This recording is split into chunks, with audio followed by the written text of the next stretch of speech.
नमस्कार दोस्तों, मैं योगेश तिवारी स्वागत करता हूं अपने इस नए वीडियो में, जिसमें हम जानेंगे 16 जुलाई को घटित हुई घटनाओं के बारे में। दोस्तों, 16 जुलाई 1945 को इस दुनिया का पहला न्यूक्लियर एक्सप्लोजन हुआ था, जो कि मैक्सिको में हुआ था। 16 जुलाई 1969 को अंतरिक्ष यात्री नील आर्मस्ट्रॉन्ग, बज एल्ड्रिन और माइकल कॉल्सन एक बहुत बड़े सैटर्न वी रॉकेट के ऊपर अपने अपोलो अंतरिक्ष यान से कक्षा में प्रवेश किया था। उन्होंने स्पेस की कक्षा में प्रवेश किया था और इसके 4 दिन बाद ही नील आर्मस्ट्रॉन्ग और एल्ड्रिन चंद्रमा की सतह पर पैर रखने वाले पहले इंसान बने थे। हम सभी जानते हैं दोस्तों कि जब चंद्रमा पे पहला पहुंचने वाले व्यक्ति की बात होती है, तो वर्ल्ड लेवल पे नील आर्मस्ट्रॉन्ग और इंडिया के राकेश शर्मा की बात होती है। तो नील आर्मस्ट्रॉन्ग जो है वो 16 जुलाई 1969 को चंद्रमा की कक्षा में उन्होंने प्रवेश किया था और इसके 4 दिन बाद जो है यानी 20 जुलाई को उन्होंने पहली बार चंद्रमा पे कदम रखा था। दोस्तों, ये जो सैटर्न 5 था, वो अब तक का दुनिया का सबसे बड़ा और ताकतवर रॉकेट था, जिससे कि जो अंतरिक्ष यान होते हैं उनको स्पेस में ले जाया जाता है, अंतरिक्ष में ले जाया जाता है। अपोलो का जो जो अपोलो नाम का ये रॉकेट था, इसका जो क्रू कंपार्टमेंट था वो एक बहुत बड़ी कार के बराबर था। ये कुछ फैक्ट्स हैं दोस्तों उस रॉकेट के बारे में। और गणित में कुशल अफ्रीकी और अमरीकी महिलाओं ने चंद्रमा के रास्ते का मैप बनाने में बहुत मदद की थी। और दोस्तों, कोई नहीं जानता है कि अब अपोलो 11 जो है वो इसका मॉड्यूल जो है वो अब कहाँ पर है। अगली जो न्यूज़ है दोस्तों, 16 जुलाई 2007 मध्य जापान में 6.8 तीव्रता का भूकंप आया था। भूकंप के आने से लगभग वहाँ पे 9 लोग मारे गए थे और सैकड़ों घर जो है वो टूट फूट गए थे, क्षतिग्रस्त हुए थे। दुनिया के सबसे बड़े परमाणु ऊर्जा संयंत्रों में से एक क्षतिग्रस्त हो गया था।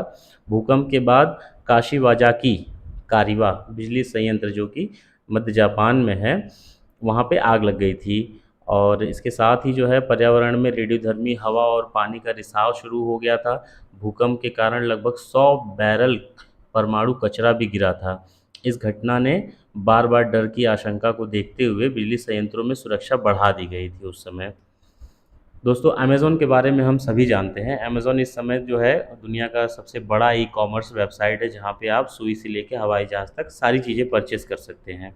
मगर दोस्तों, आपको मैं बताना चाहूँगा कि अमेज़न ने पहली जो शुरुआत की थी वो हर चीज़ को बेचने की नहीं थी। वो सबसे पहले एक बुक सेलर या बुक स्टोर कहें जो है की शुरुआत की गई थी। जैसा कि आप स्क्रीन पे देख सकते हैं, यहाँ ऊपर लिखा हुआ है, welcome to Earth biggest book store amazon.com।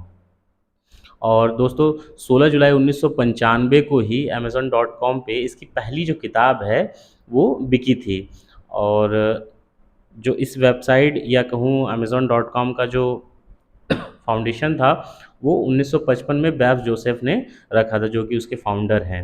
और इसकी जो पहली किताब बिकी थी दोस्तों, वो fluid concept of and creative analysis computers के बारे में थी, और जो कि डगलस हॉटस्टैट के द्वारा लिखी गई थी। अगली जो न्यूज़ है दोस्तों, वो आज ही के दिन 1923 में नेपाल को जो ब्रिटेन का संरक्षण मिला हुआ था, या नेपाल जो है ब्रिटेन के संरक्षण में था, वो हटा लिया गया था। वैसे दोस्तों, नेपाल एकमात्र ऐसा देश है जो कभी भी गुलाम नहीं रहा है। मगर नेपाल की ब्रिटिश साम्राज्य से 1814 से 1816 के बीच में लड़ाई हुई थी। इसमें नेपाल हारा था, हालांकि हारा नहीं था। नेपाल के जो उस समय के कमांडर थे, उन्होंने नेपाल नरेश से कहा भी था कि नहीं, आपको बैकफुट पे जाने की कोई आवश्यकता नहीं है। मगर नेपाल नरेश ने ज़्यादा जान माल का नुकसान न हो, इस कारण से जो है संधि का प्रस्ताव ब्रिटिश साम्राज्य के सामने रखा था। और संधि के कारण ब्रिटेन ने नेपाल को अपना संरक्षित देश घोषित किया था, लेकिन उसे स्वतंत्र देश भी माना था। और काठमांडू में अंग्रेजी रेजिडेंसी की स्थापना हुई थी। अगली जो न्यूज़ है दोस्तों, वो मुस्लिम धर्म या मुस्लिम समुदाय के जो पैगंबर मोहम्मद थे, जिनको कि हम उनका मुस्लिम धर्म का संस्थापक भी माना जाता है, वो आज ही के दिन 1622 में मक्का से मदीना की यात्रा पे गए थे। तो दोस्तों ये कुछ जानकारियाँ थी 16 जुलाई से संबंधित। ये जानकारियाँ आपको कैसी लगी? इनसे आपके नॉलेज में कुछ इज़ाफ़ा हुआ या नहीं? कमेंट करके ज़रूर बताएँ, क्योंकि मुझे इस वीडियो के बनाने के दौरान, जो मैं वीडियोज़ ये बना रहा हूँ, इनके दौरान जो मैं जानकारियाँ इकट्ठा करता हूँ, इससे मेरा नॉलेज तो बढ़ रहा है और मैं उम्मीद करता हूँ कि आपके नॉलेज में भी लगातार वृद्धि हो रही होगी। इसके साथ धन्यवाद।